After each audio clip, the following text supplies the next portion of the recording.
요한계시록 특강 27번째 시간입니다. 계시록 13장 3절에서 10절까지 말씀드리도록 하겠습니다. 오늘은 이제 죽었다가 부활한 적그리스도가 되겠습니다. 지난 시간에는 짐승 즉 적그리스도의 출현에 대해서 말씀드렸습니다.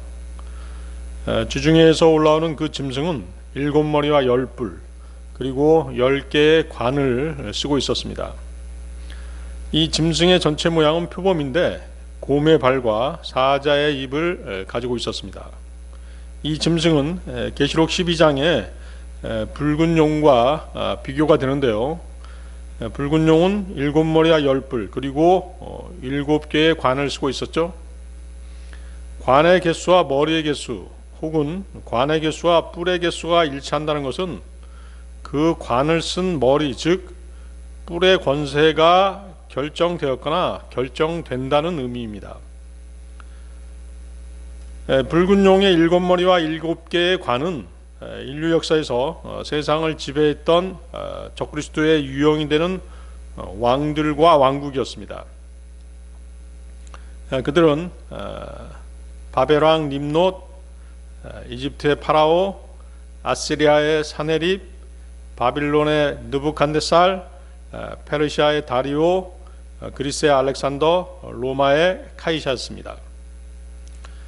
장차 짐승의 10뿔도 10개의 왕국의 열왕으로서 적그리스도의 치하에서 잠시 동안 권세를 잡을 것입니다.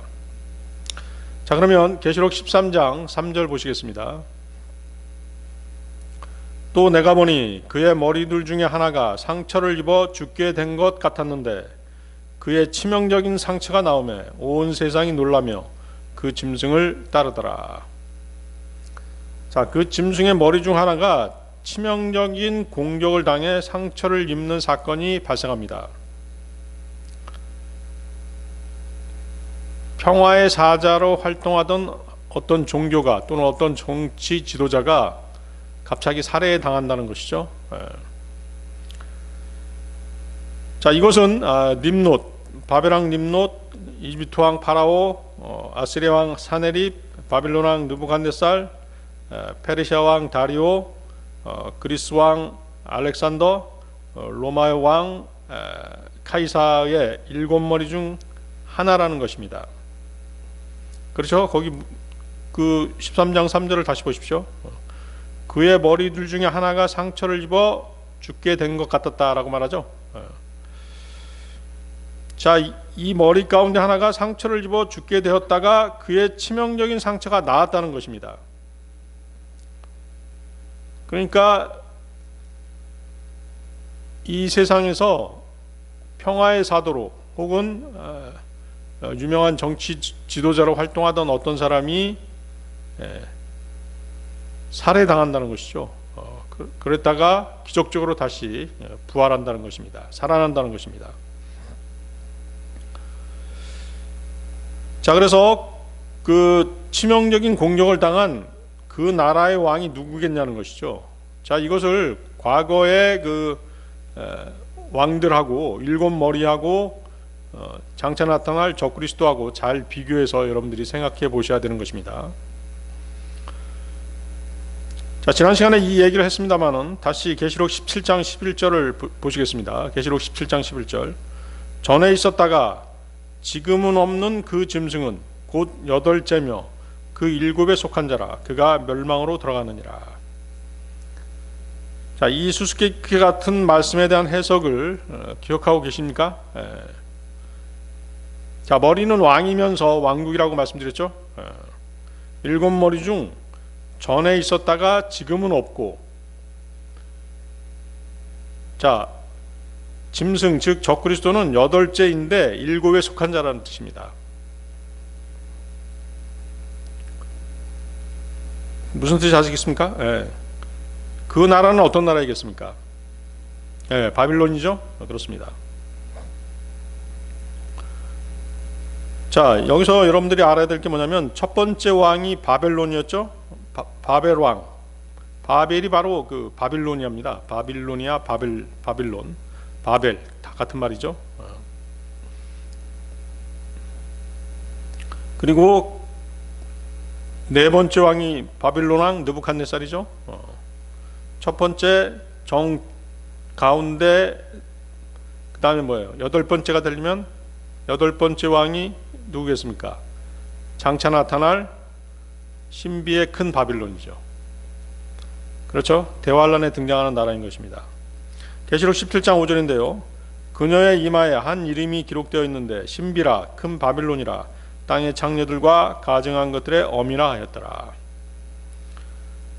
자, 다시 한번 말씀드립니다. 일곱 머리 중에 첫 번째가 바벨왕 림노, 네 번째가 바벨왕 느부갓네살입니다.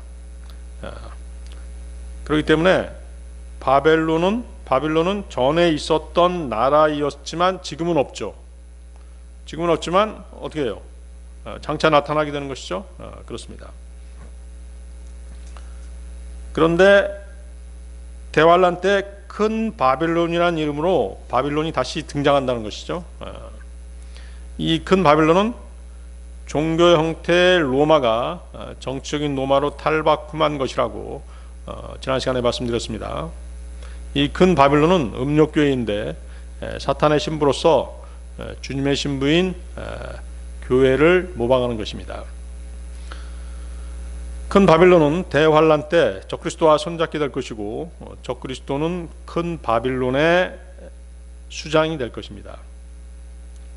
자, 이 사실에 대한 또 다른 증거는 계시록 17장 8절입니다. 자, 계시록 17장 8절도 보십시오.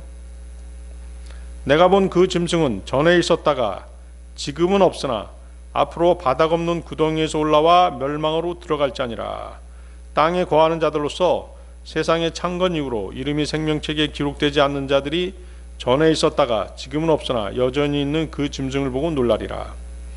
자, 똑같은 문장이 반복되고 있죠. 전에 있었다가 지금은 없으나.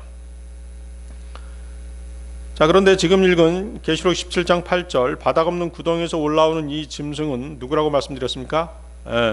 그렇습니다. 유다 이스카리옷, 가룟 유다였죠. 잠깐 여기서 복습을 좀 해보겠습니다. 주님은 가룟 유다가 12 제자 중에 속하였지만 마귀라고 말씀하셨죠. 요한복음 6장 70절입니다. 예수님께서 그들에게 응답하시되 내가 너희 12를 택하지 아니하였느냐 그러나 너희 중 하나는 마귀니라 하시니라. 가룟 유다는 예수님을 은 30개에 판 뒤에 자살하고 죽어서 자신의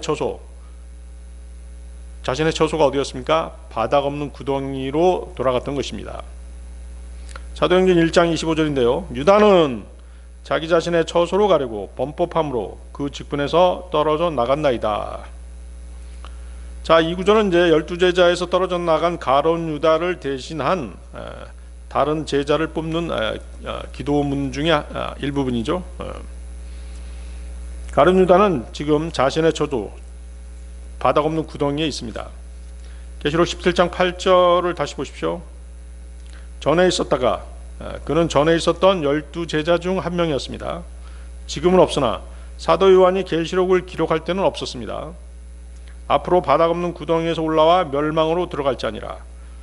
그렇죠. 장차 대환란 때 가룟 유다는 바닥 없는 구덩이에서 올라올 것입니다. 자, 여러분들은 일곱 머리에 대한 해석과 일곱에 속하였으나 장차 나타날 여덟 번째 왕국, 아울러 바닥 없는 구덩이에서 올라오는 짐승과 여덟 번째 왕국의 수장, 이 상호 연관성을, 관련성을 정확하게 기억하고 있어야지만이 헷갈리지 않는 것입니다. 자, 계시록 13장 3절 다시 보시겠습니다. 머리들 중에 하나가 상처를 입어 죽게 된 것 같았는데 그의 치명적인 상처가 나음에 온 세상이 놀라며 그 짐승을 따르더라. 자, 여러분들은 머리들 중에 하나가 장차 나타날 큰 바빌론, 신비의 큰 바빌론의 수장 적그리스도이고 그가 어느 날 치명적인 공격을 받아 죽게 되는 그런 사건이 발생한다는 것입니다. 자, 치명적인 공격을 당할 때는 사탄이 육화된 그런 몸이 아니었습니다. 그렇죠? 그냥 세상에서 활동하는 유명한 종교 지도자 혹은 유명한 정치 지도자였는데, 그가 죽은 후에, 치명적인 공격을 당해서 죽은 후에 사탄의 혼이 그에게 들어가고, 또 바다 없는 구덩이에서 올라온 유다 이스카리옷의 영이 그 사람한테 들어감으로써 그는 3일 후에 기적적으로 살아나게 되는 것입니다. 다시 살아난 그는 사탄이 육화된 몸으로써 적그리스도로 활동하게 되는 것이죠. 이해하시겠습니까? 자, 좀 영적인 내용이라서 좀 어렵게 생각할 수도 있고 빈가할 수도 있지만 성경적인 내용이기 때문에 일단은 그렇게 알아두시기 바랍니다. 그래서 그는 사탄이 육화된 그런 자다라고 알아두시면 되겠습니다. 그는 예수 그리스도의 부활을 흉내내고 하나님의 삼위일체를 모방하며 주님의 공생의 3년 반을 흉내내서 대환란의 후 3년 반 동안 세상을 지배하게 되는 것입니다. 죽었다가 살아나는 것도 3일 만에 부활하는 것이죠. 예수님의 부활을 흉내내는 것이죠. 그렇죠? 그리고 그의 신부, 예수 그리스도의 신부가 지금의 교회인 것처럼 적그리스도의 신부는 로마 카톨릭인 것입니다.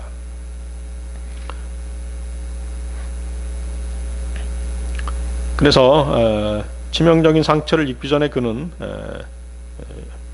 아마도 종교계에 몸담고 있는 그런 사람일 것이에요.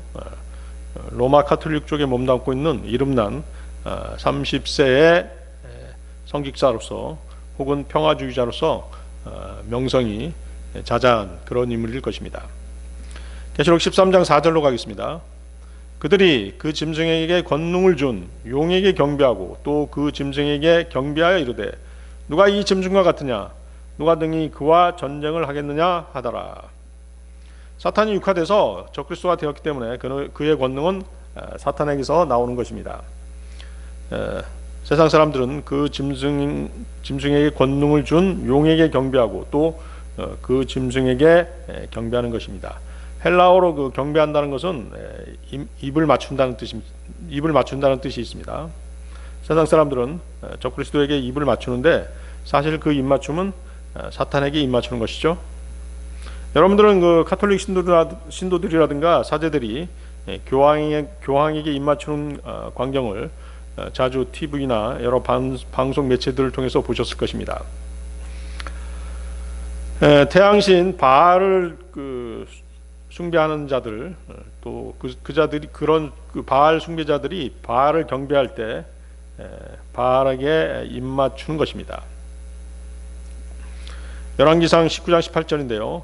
그러나 내가 나를 위하여 이스라엘 안에 7,000명을 남겨두었나니 곧 바알에게 절하지 아니한 모든 무릎과 바알에게 입맞추지 아니한 모든 입이니라 하시니라. 유다 이스카리옷은 주 예수님을 넘겨줄 때 입맞추는 것으로 신호를 보냈습니다. 누가복음 22장 48절인데요. 그러나 예수님께서 그에게 이르시되 유다야 내가 입맞춤으로 사람의 아들을 배반하느냐 하시니. 자, 붉은 용 사탄은 땅으로 쫓겨났지만 그는 땅의 자리를 자신의 자리를 가지고 있습니다. 사탄이 있는 자리는 과거의 버가목 교회 자리였습니다. 계시록 2장 13절이 이제 그 버가목 교회에 대한 말씀이죠. 계시록 2장 13절. 내가 내 행위를 알고 또 내가 거하는 곳을 아노니 즉 사탄의 자리가 있는 곳이라. 그렇죠?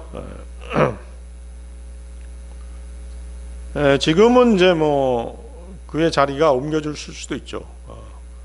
사탄이 활동하는 영역은 주로 이제 종교 영역이기 때문에 아마 종교 영역의 어딘가에 그의 자리가 있을 것입니다. 장차 제2의 바티칸, 즉 신비의 큰 바빌론이 세워지면 그는 그곳에 자리를 잡을 것입니다. 마지막으로 대환란 때는 장차 지어질 유대인 제3성전, 그 예루살렘 성전 지성소에 자리를 잡고 사람들로부터 경배를 받으려 할 것입니다. 자, 계시록 13장 5절입니다. 계시록 13장 5절. 또 용이 그에게 큰 것들을 말하며 신성 모독하는 입을 주고 또 42달 동안 지속할 권능을 주매. 자, 42달 3년 반이죠. 대환란의 후 3년 반이 되겠습니다. 7년 대환란의 전반기에는 이제 적그리스도가 평화를 매개체로 세상을 정복하고 세계인들의 호감을 살 것입니다. 공교롭게도 로마 카톨릭의 모토가 평화죠. 그렇습니다. 계시록 6장 2절인데요. 이에 내가 보니 보라 흰말이라 그 위에 탄 자가 활을 가졌고 관을 받으며 그가 나아가서 정복하고 또 정복하려 하더라. 그래서 계시록 6장 2절 설명할 때 이 흰말 탄 자 예수 그리스도가 아니라고 말씀드렸죠. 적그리스도인 것입니다. 평화를 모토로 세상을 정복해 나가는 것이죠. 그러다가 이제 후 3년 죽었다가 부활한 후에는 후 3년 반 동안 세상을 지배할 터인데 사탄의 능력을 받아서 가룟 유다의 영과 합쳐져서 완전한 사탄의 화신으로 세상을 지배하게 될 것입니다. 그가 사역하는 기간은 예수 그리스도의 공생의 기간과 정확하게 일치하죠. 3년 반입니다. 자, 계시록 13장 6절입니다. 그가 입을 벌려 하나님을 대적하며 모독하되 그분의 이름과 그분의 성막과 하늘에 거하는 자들을 모독하더라. 그렇죠. 원형으로서의 하나님의 성막이 지금 셋째 하늘에 있죠. 그리고 하늘에 거하는 자들, 또 휴거된 교회 시대 사람들, 구약 성도들 다 하늘에 가 있죠. 셋째 하늘에 있습니다. 그런 사람들을 다 이제 모독한다는 것이죠. 그래서 이제 거기 하늘에 거하는 자들은 휴거돼서 하늘에 올라가 있는 그리스도인인 것입니다. 대환란 때 그리스도인들은 땅에 남아 있는 자들이 아니라 하늘에 거하는 자들인 것이죠. 또 그분의 성막은 새 하늘과 새 땅이 펼쳐지는 때에는 하나님께서 그분의 백성들과 함께 하실 성막인 것입니다. 계시록 15장 5절이죠. 그 뒤에 내가 바라보니 보라 하늘에 있는 증언의 성막의 성전이 열리고 증언의 성막의 성전, 정확하게 성막이 나오고 있죠. 계시록 21장 3절입니다. 내가 하늘에서 나는 큰 음성을 들으니 이르되 보라 하나님의 성막이 사람들과 함께 있고 그분께서 그들과 함께 거하시리라. 그들은 그분의 백성이 되고 하나님께서는 친히 그들과 함께 계셔서 그들의 하나님이 되시리라. 자, 계시록 13장 7절로 가겠습니다. 또 그가 성도들과 전쟁하여 그들을 이기는 것을 허락받고 모든 족속과 언어와 민족들을 다스리는 권능을 받았으므로. 자, 지금 이제 교회가 휴거됐기 때문에 적그리스도의 그 주 공격 타깃은 땅에 남아 있는 유대인들입니다. 적그리스도는 부활한 두 증인 모세와 엘리야를 비롯해서 대환란을 끝까지 견디는 유대인 성도들을 공격하는 것입니다. 다니엘서 7장 21절이죠. 내가 보니 바로 그 뿔이 성도들과 싸워 그들을 이겼으나. 다니엘서 7장 23절 그가 이같이 이르되 넷째 짐승은 땅 위에서 넷째 왕국이 될 터인데 이 왕국은 모든 왕국과 달라서 온 땅을 삼키고 짓밟아 산산조각 낼 것이요. 넷째 왕국, 부활한 로마, 신바빌론, 신비의 바빌론을 말하는 것입니다. 적그리스도 왕국이죠. 종교적 로마가 정치적 로마로 탈바꿈해서 장차 나타날 신비의 큰 바벨론, 그것이 넷째 왕국이라고 말씀드렸죠. 자, 이 교회 시대 때 그리스도인들은 마귀와 대적해서 이길 수 있는 권능을 부여받습니다. 그렇지만 대환란 때는 그렇지 못하다는 것이죠. 지금 교회 시대는 우리가 사탄을 어떻게 이길 수 있어요? 성령의 검, 말씀으로 이길 수 있습니다. 에베소 6장 10절에서 17절 말씀인데요. 끝으로 내 형제들아 주 안에서와 그분의 강력한 권능 안에서 강건한 자가 되라. 너희가 마귀의 관계들을 능히 대적하며 서기 위해 하나님의 전신갑주를 입으라. 우리는 살과 피와 맞붙어 싸우지 아니하고 정사들과 권능들과 이 세상 어둠의 치리자들과 높은 처소들에 있는 영적 사악함과 맞붙어 싸우느니라. 그러므로 너희가 악한 날에 능히 버텨내고 모든 일을 행한 뒤에 서기 위해 하나님의 전신갑주를 취하라. 그런즉 서서 진리로 너희 허리를 동여매고 의의 흉갑을 입으며 화평의 복음을 예비한 것으로 너희 발에 신을 신고 모든 것 위에 믿음의 방패를 취하여 그것으로 너희가 능히 그 사악한 자의 모든 불화살을 끄며 구원의 투구와 성령의 검 곧 하나님의 말씀을 취하라. 그렇죠? 하나님의 말씀으로 우리가 마귀를 이길 수 있는 것입니다.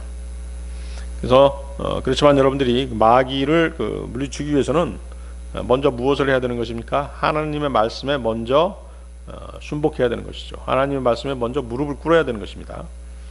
야고보 4장 7절 말씀인데요. 그러므로 하나님께 복종하라. 마귀를 대적하라. 그리하면 그가 너희에게서 도망하리라. 자, 그래서 그렇지만 대환란 때는 마귀를 이길 수 있는 존재가 없습니다. 대환란 때 땅에 진노를 퍼부으시는 하나님께서는 잠시 동안 마귀가 모든 것을 이길 수 있는 권세를 허락하시는 것입니다. 그렇죠? 그래서 거기 계시록 13장 7절 다시 보십시오.